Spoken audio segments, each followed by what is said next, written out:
ओ सरपंच साहेब, आम्ही झाडे झुडपातून आलो तुमचा इंटरव्ह्यू घ्यायसाठी. इंटरव्ह्यू घ्यायसाठी?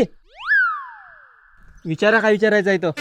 सरपंच साहेब, तुम्ही म्हटलं होतं गा सिमटर रोड बांधू, रस्ते बांधू, मकान बांधू, हे काम अजूनपर्यंत काऊन नाही झालं? अरे कसं हाय, पैसे तर भेटले होते. मग खाऊन घेतले काय?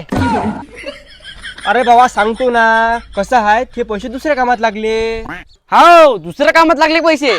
सरपंच साहेब, दुसरा प्रश्न, तुम्ही घरोघरी एक एक बालट्या वाचल्या, सुका कचरा वला कचरा.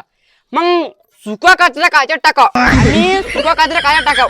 सरकारच्या कोण आम्हाला त्याच्या बालट्या होत्या त्या थोड्या कमी भेटल्या होत्या म्हणून आम्ही प्रत्येक घरी एक एक बाल्टी वाटली. का सरपंच साहेब, मी तुमच्या घरी आलतो, मला तर गट्टाचा गट्टा दिसला. तो गट्टा कुठून आला तुमच्या घरी? कसं हाय, तो जरासा उरला वया होता म्हणून घरी ठेवलाय. हा, सबन खाता प्लॅन नाही. तिसरा प्रश्न, सरपंच साहेब, तुम्हाला पगार किती रुपये? मले 15,000. 15,000. 4 वर्षाचे 5,45,000 रुपये होऊ राहिले. मग 40 लाखाची प्रॉपर्टी तुमच्या आली कुठून? 500 रुपये घे आणि लवकर व्हिडिओ बंद कर.